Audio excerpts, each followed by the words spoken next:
नमस्कार दोस्तों, आज मैं फिर आपके सामने हाजिर हूँ पॉलिटी का नया सीरीज लेके, क्वेश्चन सीरीज लेके, जो आपके एग्जाम पर्सपेक्टिव से इंपॉर्टेंट होगा। देखते हैं दोस्तों आज का टॉपिक क्या है। तो आपका आज का टॉपिक है दोस्तों आर्टिकल्स और अनुच्छेद, आर्टिकल्स और अनुच्छेद, जिससे हम लोग ऑब्जेक्टिव क्वेश्चन पे डिस्कशन करेंगे।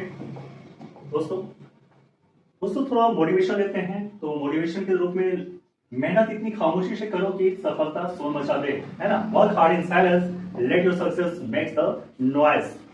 आप मेहनत करो खामोशी से, आपकी जो सफलता है वो शोर मचाएगी। दोस्तों ये आपके ऊपर फिट बैठता है। आप कोई परेशान हो जाए तो इसका मतलब ये नहीं है कि आप लड़ने लगे, नहीं, शांति से आप अपने काम पे लगे रहिए। समाज का काम है डिस्टर्ब करना, तो डिस्टर्ब नहीं होना है, ये ध्यान रखिएगा। समाज आपको हमेशा चाहेगा कि आपके पद से भटकाएं, ठीक है, आपको भटकना नहीं है। जब आप सफल हो जाइएगा वो खुद आपके रास्ते में आने से डरेंगे नहीं। दोस्तों क्वेश्चन पे आते हैं। भारतीय संविधान का कौन सा अनुच्छेद किसी व्यक्ति के विदेश यात्रा के अधिकार की रक्षा करता है? Which articles of the Indian Constitution protects a person's right to travel abroad? इसका आंसर है दोस्तों अनुच्छेद 21। यह कौन सा है अनुच्छेद? अनुच्छेद 21 है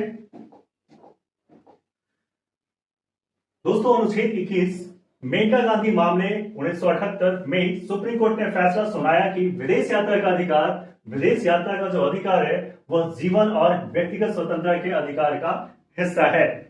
अनुच्छेद 14 कानून के समझ, समानता और कानून के समान संरक्षण की गारंटी देता है। अनुच्छेद 19 क्या कहता है? जब भारत के क्षेत्र के भीतर आवागमन की स्वतंत्रता की गारंटी देता है ना, जब विदेश में गारंटी नहीं देता। अनुच्छेद 19 आप भारत के इंटरनल पार्ट में ही आप घूम सकते हैं।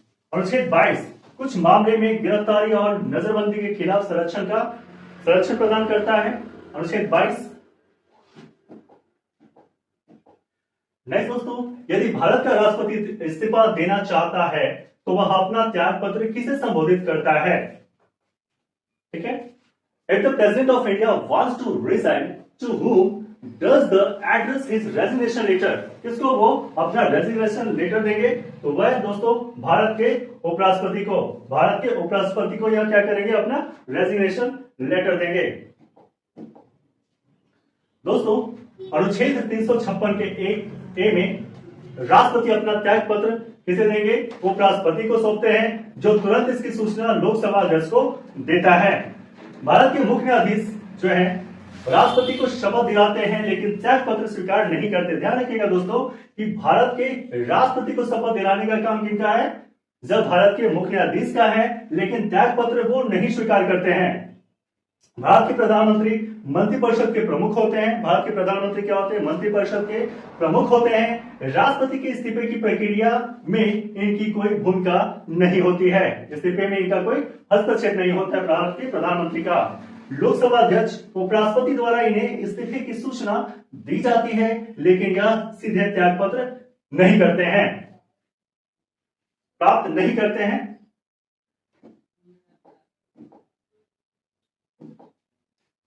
नेक्स्ट क्वेश्चन दोस्तों, संघ की कार्यपालिका शक्ति राष्ट्रपति में निहित है। संविधान के किस अनुच्छेद के अनुसार यह प्रदान किया गया है? The executive power of the union is vested in the president. According to which article of the Constitution is this power provided? किसके द्वारा पावर प्रोवाइड की गई है? अनुच्छेद 53 के द्वारा, अनुच्छेद 53 के द्वारा यह पावर प्रोवाइड की गई है। दोस्तों आर्टिकल 52 क्या है? इसके तहत भारत का एक राष्ट्रपति होगा। आर्टिकल 52 में क्या उल्लेखित है? तो भारत का एक राष्ट्रपति होगा। आर्टिकल 53 जो है संघ की कार्यपालिका शक्ति राष्ट्रपति में निहित होगी, इसका उल्लेख है।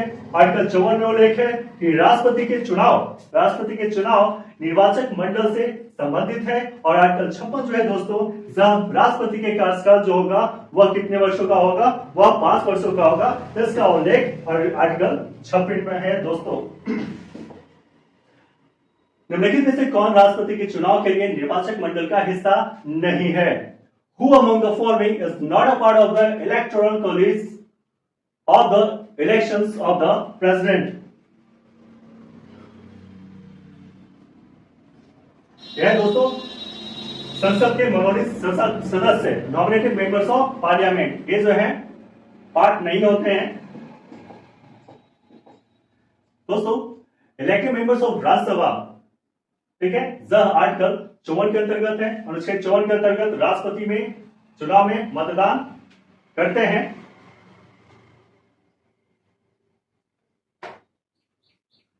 ये राष्ट्रपति निवासिक मंडल में एक अनिवार्य हिस्सा है। ठीक है,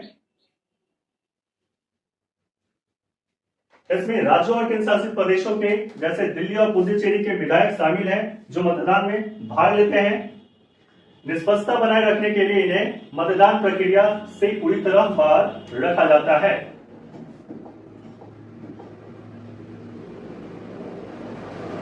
नेक्स्ट क्वेश्चन है दोस्तों, भारत के राष्ट्रपति को उनका कार्यकाल समाप्त होने से पहले किस प्रक्रिया द्वारा पद से हटाया जा सकता है? The president of India can be removed from the office before the expiry of their term by which process? यह प्रोसेस है दोस्तों, यह प्रोसेस है महाभियोग के द्वारा, impeachment, through impeachment by parliament, संसद द्वारा जो है महाभियोग के माध्यम से इन्हें हटाया जा सकता है।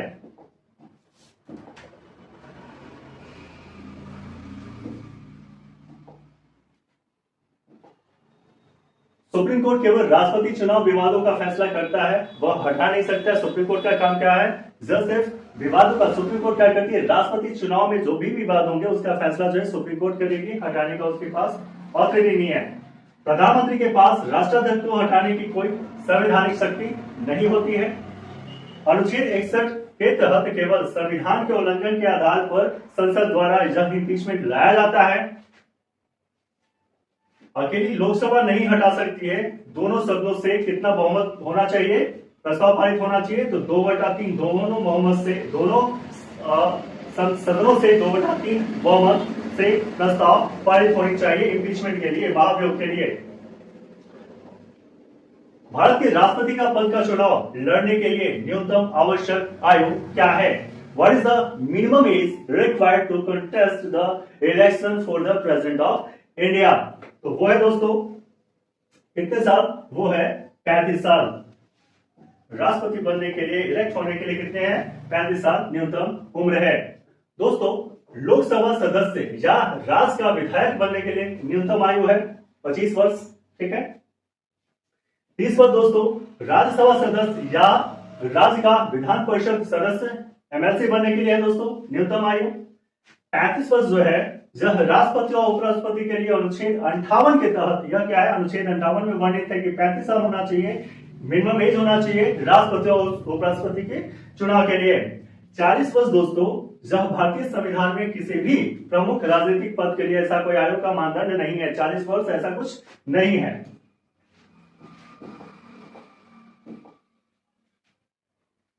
Who administers the oath of office to the President of India? Bharat के राष्ट्रपति को पद की शपथ कौन दिलाता है? तो दोस्तों chief justice of India, the chief justice of India वो है, वो भारत के राष्ट्रपति को पद की शपथ दिलाते हैं।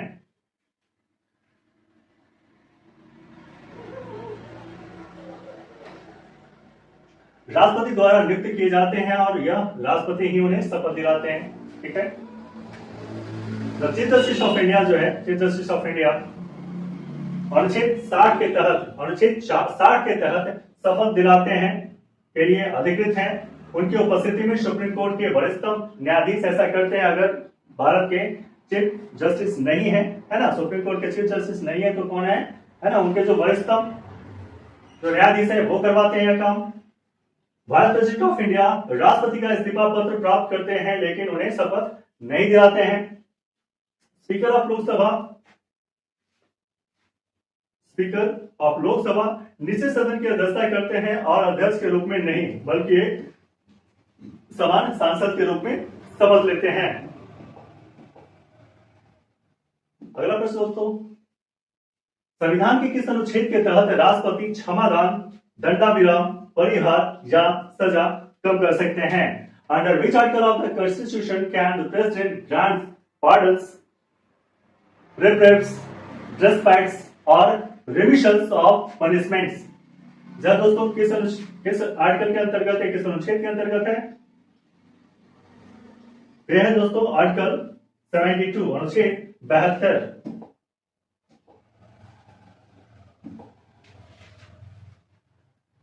आर्टिकल 161 क्या करता है दोस्तों, सह राष्ट्रपति के महाभियोग की औपचारिक प्रक्रिया को निर्धारित करता है। आर्टिकल 71 जो है वह बोलता है राष्ट्रपति या उपराष्ट्रपति के चुनाव से जुड़े मामले और विवादों से संबंधित है। आर्टिकल 72 इसका काम क्या है, राष्ट्रपति को मृत्युदंड और कोर्ट मार्शल मामलों सहित क्षमादान देने की शक्ति है। और आर्टिकल 74 क्या है, वह जो है राष्ट्रपति को सहायता और सलाह देने के लिए पीएम के साथ क्या होगा, एक मंत्रिपरिषद होगा। वह आर्टिकल 74 कहता है। अनुच्छेद 123 के तहत राष्ट्रपति की अध्यादेश जारी करने की शक्ति किस प्रकार की शक्ति है? The ordinance making power of the president under article 1 to 3 is a type of which power? कौन सा पावर है दोस्तों? तो यह है लेजिस्लेटिव पावर। कैसा पावर है दोस्तों? लेजिस्लेटिव पावर, विधायी शक्ति है यह। एग्जीक्यूटिव पावर जो होता है, एग्जीक्यूटिव पावर क्या होता है, प्रशासन, कानून प्रवर्तन, प्रमुख नियुक्तियों से संबंधित होता है, एग्जीक्यूटिव पावर है। लेजिस्लेटिव पावर जो है, जब संसद का सत्र न चलने पर राष्ट्रपति को अस्थायी कानून बनाने की अनुमति देता है। जुडिशियल पावर क्या है, न्यायाधीशों की नियुक्ति और क्षमादान शक्तियों का प्रयोग करने से संबंधित है। और इमरजेंसी पावर क्या है दोस्तों, तो यह है राष्ट्रीय संकटों से निपटने के लिए अनुच्छेद 352, 356 और 360 के तहत शामिल है इमरजेंसी पावर। यह किसके पास है दोस्तों? राष्ट्रपति के पास है। यदि राष्ट्रपति और उपराष्ट्रपति दोनों के पद खाली हो जाएं, तो राष्ट्रपति के रूप में कौन कार्य करता है? If both the offices of the president and the vice president fall vacant, who acts as the president? कौन प्रेसिडेंट का काम करेगा दोस्तों? तो वो होंगे चीफ जस्टिस ऑफ इंडिया, वो होंगे दोस्तों भारत के मुख्य न्यायाधीश। दोस्तों प्राइम मिनिस्टर जो होते हैं सरकार के प्रमुख बने रहते हैं, लेकिन संवैधानिक रूप से कभी भी राष्ट्रपति के रूप में कार्य नहीं करते हैं। चीफ जस्टिस ऑफ इंडिया राष्ट्रपति कार्यों का निर्वहन अधिनियम 1969 के अनुसार राष्ट्रपति के रूप में कार्य करते हैं। स्पीकर ऑफ लोकसभा संसदीय नेतृत्व में अगले स्थान पर, लेकिन राष्ट्रपति उत्तराधिकार सूचना में शामिल नहीं है। सीनियर मोस्ट गवर्नर केवल अपने संबंधित राज्य के संवैधानिक प्रमुख बने रहते हैं। दोस्तों एक होमवर्क क्वेश्चन है जो आप कमेंट में हमें बताएंगे। शिक्षा का अधिकार किस संविधान संशोधन द्वारा मौलिक अधिकार से जोड़ा गया था? The right to education was added to the fundamental rights by which constitutional amendment? किस अमेंडमेंट के थ्रू है आप हमें बताएंगे। चार ऑप्शन है दोस्तों, आप हमें कमेंट करके बताएंगे। दोस्तों हमारा ऑफलाइन बैच जो है बगला रोड सिरवेली में है, ये कॉन्टैक्ट नंबर है, आप इससे कॉन्टैक्ट कर सकते हैं। दोस्तों आप हमें कमेंट करें, क्वेश्चन का कमेंट करें और हमें कमेंट करके ये भी बताएं कि क्वेश्चन का सीरीज कैसा लग रहा है, इसमें इंप्रूवमेंट की क्या हो सकता है, वो भी आप हमें सजेशन दे सकते हैं। आप लाइक शेयर कमेंट करते रहें, कमेंट का हमें जवाब देते रहें, ठीक है।